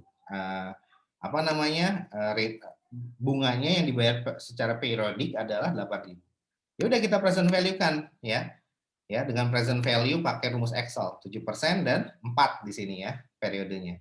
Minus 100.000. Hasilnya adalah 76.000. Nah, kalau yang annuity-nya juga sama ya. Nanti jumlahnya adalah berapa? 103.387. Ya udah tinggal langsung aja. Nah, kalau cara Pak Lutfi di sini kita kalikan fractions-nya 0,75 dikali dengan 7%. Ya. Nah, gitu. Nah, faktornya gimana? Faktornya adalah 1 dibagi dengan 1 plus new effective interest rate. Ya. Sama dengan berapa? 0,95. Nah, inilah yang nanti kita akan kalikan. Nah, jadi yang ada di sini, ini kita pindahin ke bawah, gitu ya. Kayak gitu. Jadi ini bisa aja langsung diambil nih ke sini, 103 itu boleh aja gitu. Tapi dengan ada Excel ini akan lebih mudah gitu. Jadi udah otomatis. Jadi ini akan pindah ke bawah. Nah, baru dari sini kita akan present value-kan ke tahun ke-0. Gitu ya, dengan menggunakan faktor yang mana? Dengan menggunakan faktor yang 0,95 ini. Ya, seperti itu. Nah, kita akan lihat tinggal dikalikan saja 76 dikali dengan 0,95. Dapatlah hasilnya sekian ya, 72 dan 25. Nah, ada satu lagi karena kenapa? Pada saat tanggal 1 Januari dia sudah membayar Dia akan membayar bunga. Bunga dari kapan, Pak? Bunga dari April sampai Desember. Berapa bunganya? Bunganya adalah gampang ya. Tinggal 0,75 dikali dengan 8.000 ini. Nah, ini 6.000. Nah, ini 6.000 akan kita tarik juga ke tanggal 1 April dengan menggunakan faktor 0,9. Berapa? 5701. Nah, dapatlah hasilnya present value bond per 1 April adalah 103 ya, 931. Nah, inilah yang akan kita masukkan ke tabel. Nah, barulah nanti tinggal kita drag ke bawah gitu ya dengan menggunakan. Nah, kalau yang di sininya cash paid-nya itu adalah 8.000 ya. Kemudian juga interest expense-nya itu dari fractions ini dikali dengan 7% market rate ya, dikali dengan si carrying value-nya. Nah, kalau saya tambahin dulu dengan 2.000 gitu ya. Tambahin dulu dengan 2.000 biar nanti tinggal disamadenganin aja ketika di jurnal. Ya, barulah nanti amortization premiumnya jangan lupa ditambah ya. Minus 2.000 ditambah dengan 8.000, minus 2.000 ditambah dengan 7.000. Hasilnya adalah 544. Nah, mulai yang periode ini mulai berbeda nih cara rumusnya. Kalau yang ini udah normal kembali ya. Ya, ini udah nggak usah lagi dikurang 2.000, langsung aja. Jadi kamu kalau mau narik nanti mulai dari sini ke bawah gitu. Nah, dengan metode Pareto ini memang akan menghasilkan angka yang precisely tepat 100.000. Beda kalau cara Kieso. Cara Kieso nggak usah dihitung faktornya dulu, langsung aja hitung fractions-nya 9,33. Langsung kita present value kan. Tinggal diubah aja di akhirnya gitu ya, tinggal diubah aja di akhirnya. 100.000 ini disesuaikan. Nah, perbedaannya memang tipis gitu kalau dengan antara cara Kieso sama Pareto, sekitar kurang dari 5%. Jadi menurut saya ya udahlah, karena kesepakatan kita adalah caranya yang ada di buku, ya udah kita sepakati aja cara inilah yang akan menjadi cara kita yang akan dipakai di ujian ya. Seperti itu. Nah, bagaimana dengan 13.5 Pak? Nah, 13.5 saya jelasin ya. 13.5A ini kemarin saya belum sempat bahas. Nah, ini seperti ini ya. Seperti ini. Jadi pada tanggal 1 Maret 2019 ya, PT Mantap menerbitkan obligasi ya tertanggal 1 Januari 2019 dengan nilai nominal 200.000. Ya udah kita masukin tuh 200.000 saya masukin. Kemudian 5 tahun, kupon rate-nya berapa? 8% dan bunga pasarnya adalah 10%. Nah, kayak gitu ya. Nah, udah gitu gimana? Udah gitu ya udah tinggal dimasukkan saja ke dalam perhitungan ini. Cuman di sini dilihat bunga dibayar 1 Januari dan 1 Juli. Nah, artinya semi anual.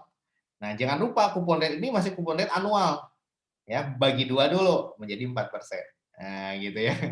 Market rate-nya juga masih anual, bagi 2 dulu menjadi 5%. Nah, yang periodenya masih anual juga, kali 2 menjadi 10 tahun gitu ya. Nah, hanya saja di sini saya menggunakan alat bantu ini 1 Maret sampai 1 Juli 2019 karena kan terdekatnya di bulan Juli. Berapa fractions-nya? 4/6 ya. Ya, berarti dari Maret, April, Mei, Juni 4/6 ya.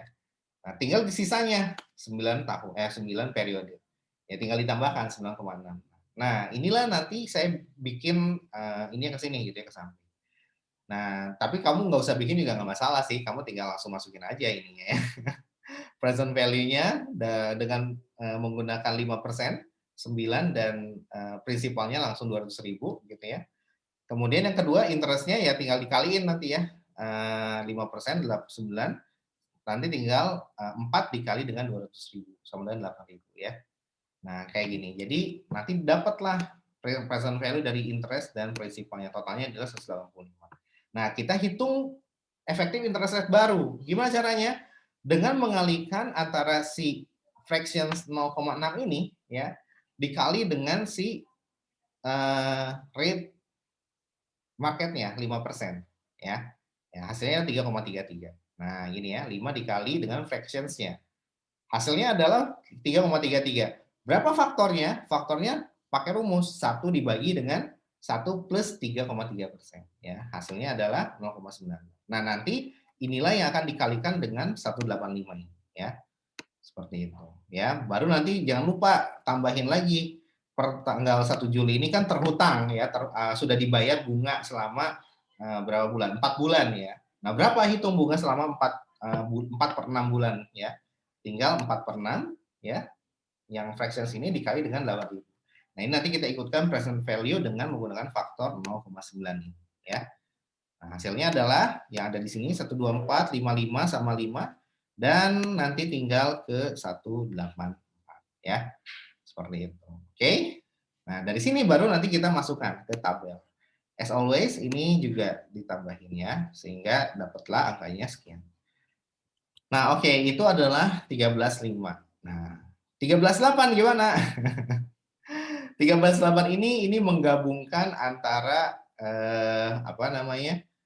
interest bearing note dengan amortisasi negatif ya, dengan negative amortizations ya, yang ada di pertemuan kedua ya, yang ada di pertemuan kedua ini. Nah, ya, dengan apa? Digabungkan dengan kita baca deh. Kita baca. Nah, ya, pada tanggal 1 Januari seorang pelanggan membeli mobil baru. Oke. seharga 50.000. Uang muka 110.000. Ya, suku bunga tahunan 8%. Waktu 3 tahun. Ya. Tahun pertama disepakati pelanggan akan membayar 1.000 ini. Ya. Yang akan dibayarkan setiap tanggal 1 April, Juli, Oktober, sama Januari. Ya, oke. Nah, kemudian apa? Untuk tahun kedua dan seterusnya sisa utang akan dicicil secara tetap setiap triwulan sampai nihil. Nah, digabungkan dengan pada tanggal 1 Agustus pelanggan melunasi sisa utangnya ya dengan membayar kas senilai 35.000. Ya, jadi kamu harus cari tahu dulu nanti di 1 Agustus apa namanya? Berapa cicilan yang harus dilunasi agar saldonya 0 ketika di 1 Agustus. Karena kan 1 Agustus dilunasi semua gitu ya. Nah, seperti itu. Ya, jadi ini gabungan nih antara soal yang ada di sini, apa namanya, soal mengenai negative amortizations. Negative amortizations itu seperti ini, ya. Negative amortizations. Nah, seperti ini contohnya, ya. Saya bacain apa? Saya singkat aja jelaskan. Jadi intinya negative amortization itu konsepnya adalah ketika kita punya utang tapi nilai cicilannya itu lebih kecil dibandingkan dari nilai si interest expense-nya gitu. Sehingga apa? Sehingga mengakibatkan utang kita itu menjadi bertambah bukannya berkurang gitu. Karena cicilannya kurang gitu, kurang dari interest expense-nya, maka prinsipalnya itu malah akan menambah dari apa namanya? Selisihnya itu akan malah menambah utang tersebut. Walaupun dicicil tapi masih kurang gitu loh maksudnya. Nah, seperti itu ya. Nah, terus gimana Pak? Nah, pada saat tahun kedua, kita harus mencicil dengan cicilan yang baru, sehingga pada saat akhir periode ke-8 nilainya bisa 0. Nah, itu logikanya di balik negative amortization. Jadi, intinya kita berhutang, notes payable, tapi notes payable itu ada 2 ya, seperti obligasi. Kalau obligasi berarti dilunasi di akhir periode. Ada amortisasi diskon. Ya. Nah, tetapi kalau yang bentuk kedua adalah notes payable itu dalam dilunasi secara cicilan. Artinya apa? Ada principal payment yang setiap periode dilakukan. Dampaknya apa? Dampaknya tidak ada yang namanya amortisasi diskon atau premium. Catat itu ya. Jadi kalau bentuk notes payable yang kedua yaitu dengan apa namanya principal payment gitu dengan cicilan, tidak ada yang namanya amortisasi diskon ataupun premium. Kenapa? Karena cicilan itu kita apa namanya mencicil misalkan kita butuh duit 55.000 gitu ya, dibayar uang muka 5.000 gitu ya. Nah, artinya artinya apa? Artinya 50.000 itu ini apa namanya dibayar dengan kredit dengan menerbitkan notes payable. Artinya apa? Kita minjem ke bank. Gue butuh duit 50.000. Nah, ini bentuk kedua ya. Maka kita akan mendapatkan duit utuh di tahun sekarang 50.000 gitu ya. Jadi berbeda dengan konsep obligasi. Kalau obligasi 50.000 ditaruh di akhir periode, kalau cicilan 50.000 ditaruh di awal periode gitu ya, ditaruh di sini di tahun periode ke-0 ya. Nah, sehingga tugas kita adalah mencari berapa nilai cicilannya. Nah, itu yang agar apa? Agar nanti saldo di periode ke-0 ke-8 itu adalah 0 gitu ya. Seperti itu. Nah, jadi seperti itu yang harus kita lakukan ya. Oke, nah di sini kondisinya adalah apa? Nah, di sini kondisinya suku bunga pasar yang digunakan 12% per tahun ya. 12% per tahun. Kemudian atau 3% per kuartal, tinggal dibagi 4 ya, 12 bagi 4, 3%. Nah, tahun pertama 1.000, tahun kedua ya cicilan tetap. Ini yang akan kita cari berapa tahun kedua agar nilainya menjadi 0 pada saat akhir tahun, akhir periode atau periode kuartal ke-8. Ya udah kita masukkan ke timeline-nya gitu ya, 1.000, 1.000, 1.000, 1.000 gitu sampai kuartal ke-4. Nah, gitu ya. Nah, sampai kuartal ke-4, nah kita harus hitung berapa carrying value-nya. Mau tidak mau kita harus bikin table of principal payment seperti ini ya. Nah, kalau table of principal payment di sini bukan amortisasi diskon, tapi principal decrease, pengurangan prinsipal ya. Seperti itu. Nah, Ini jadi kalau 1000 gitu ya, berarti kan 1000 dikurang 1.500. Minus tuh, jadi 50.000 dikurang minus 500 sama dengan ya plus berarti ya 50.500. Nah, gitu ya. Nah, sampai akhirnya dapatlah di akhir 52.092 yang ini nih. Nah, kemudian gimana? Kemudian barulah dari sini kita hitung rate yang barunya, yang ini nih 14.014 ya. Nah, habis itu gimana? Ya kita hitung dengan menggunakan rumus PMT ya. 52.000 ini kalau kita cicil selama 4 periode, 4 kuartal ya, dan nanti di kuartal terakhir itu menghasilkan 0, berapa cicilan yang harus kita bayar? Ya udah tinggal dimasukkan, berarti nanti rumus PMT-nya itu future value-nya adalah 0, present value-nya adalah 52 ini. Dapatlah hasilnya adalah 14.014 ya. Nah, seperti itu ya. Jadi ini konsepnya ya. Nah, barulah dari sini nanti kita masukkan ke tabel yang di bawahnya ini ya. Nah, di sini langsung aja seperti halnya rumus yang di atas. Kita tarik ke bawah. Hasilnya adalah 0. Nah, ini yang dinamakan negative amortization. Nah, bagaimana Pak dengan soal 13.8? Pada 13.8 dia akan dilunasi pada tahun keberapa? Di antara periode 7 dan 8. Jadi nanti di sini di antara periode 6 dan 7 ya. Nanti akan dilunasi di bulan Oktober 2020 ya. Nah, jadi akan dilunasi di bulan Oktober. Nah, kalian harus bikin dulu. Berarti ketika di bulan ini 6A misalkan ya. 6A gitu ya. Nah, ini 1, 8, 20. Nah, berapa di bulan sekian? Nah, di sini intinya adalah di bulan Oktober saldonya harus 0 gitu ya. Saldonya harus sama dengan 0. Nah, berapa cash paid, berapa interest expense, berapa principal decrease. Ya, logikanya ya, udah ada nih infonya di bawah. Tinggal ditambahin aja ke atas gitu. Ya ini aja tinggal akumulasi ke atas, kan sisanya yang dibayar ya kan. Ya udah, nanti kita bisa mengetahui ketika dibayar dengan harga yang 35.000 tadi, maka apakah akan dapat rugi atau untung ya. Seperti itu. Oke. Oke, silakan kalian kerjakan ya, saya udah ngerjain, nanti kita coba bahas ya. Oke. Nah, sama ya, jadi di sini kayak negative amortization, tapi nanti ada perbedaan nanti sedikit di tabel amortisasinya ya.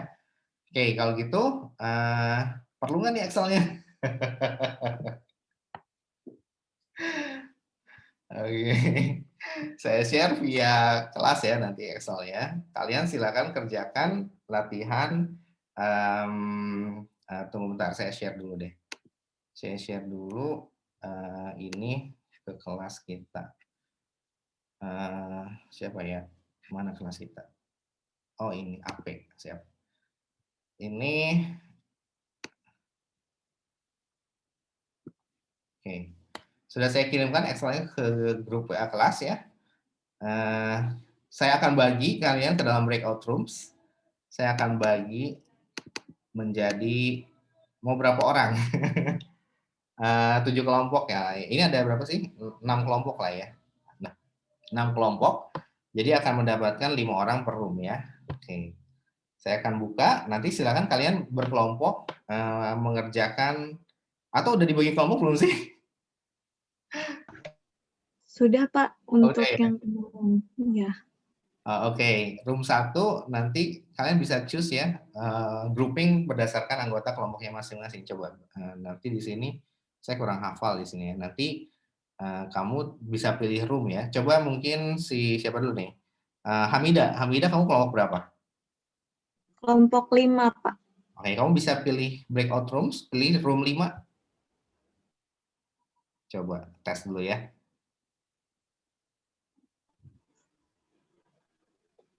Bisa? Belum ada pilihannya Pak. Oh sorry. Belum saya buka. Iya. Silakan kamu masuk room 5 coba. Bisa nggak?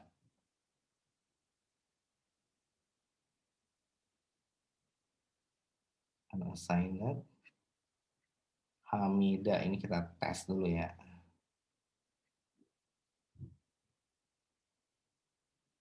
Kamu bisa masuk room, bisa milih roomnya nggak? Belum ada pilihannya Pak. Belum ada pilihannya. Oke, coba kamu klik yang bawah sini, breakout rooms ya, klik, terus assign to. Ada pilihannya? Room 1, room 2 di bawah.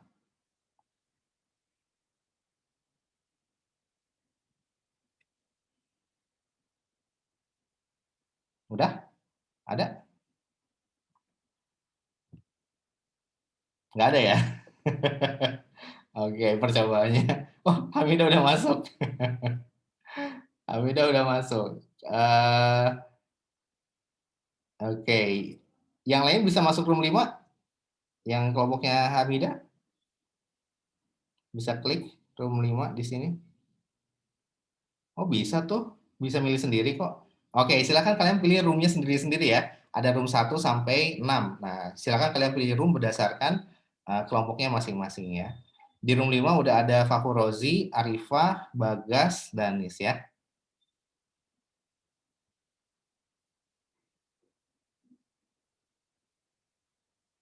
Oke. Iya, tunggu. Ini kena prank nih sama saya nih. 10, 9, 8, 7, 6, 5, 4, 3, 2, 1. Hap. Oh iya, ini udah pada masuk semua ya. Oke, silakan masuk dulu semuanya. Oke, kita coba dulu ya. Oke, silakan pilih room berdasarkan kelompoknya masing-masing. Ada di bawah menunya ya, breakout rooms. Tinggal diklik, nanti pilih roomnya. Diklik kemana? Di bawah, di pojok kanan bawah. Kemudian nanti kalian tinggal klik breakout rooms ya. Oke, siap. Silakan. Dipilih semuanya. Dipilih. Oke. Pak, mohon maaf di saya nggak ada pilihannya, Pak. Oh, nggak ada pilihannya ya? Iya, Pak. Kamu pakai HP atau pakai laptop? Sama, Pak. Pakai HP, Pak. Oh, harus pakai laptop ya. Nggak, kalau Oh. pakai HP nggak akan bisa. Iya, tunggu bentar ya. Saya masukin. Nggak bisa nih. Oh iya. Bentar. Breakout room will close. Mungkin, tunggu bentar ya. Oh iya, ini saya juga nggak bisa ngeklik kalian nih karena kalian pakai HP. Ya udah deh. Oke. Oh, bisa ya. Close all rooms. Mungkin bisa pindah dulu ke ini.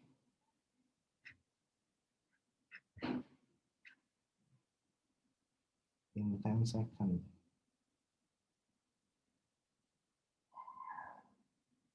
Oke, mungkin pindah dulu ya. Pindah apa namanya?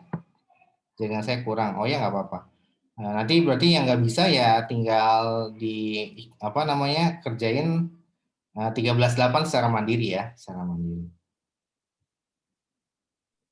Ya, Pak. Oke, kok nggak bisa ya ini ya? Waktunya ini saya udah tutup.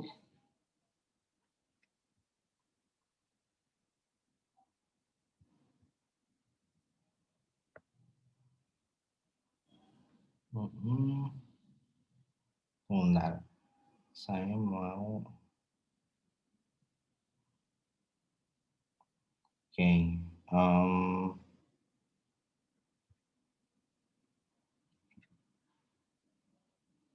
Oke. Yes, ada masalah?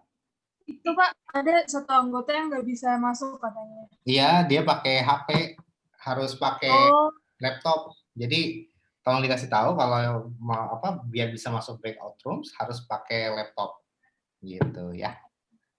Terima kasih Pak. Oke, waktunya berapa menit ya? 15 menit ya. 15 menit. Silakan ya. Have fun.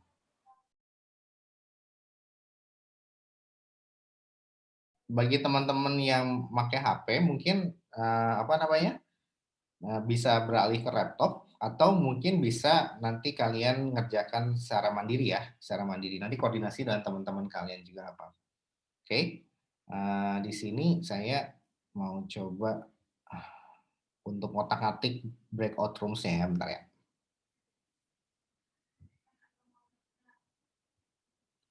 Claim host. Oke, mana ya?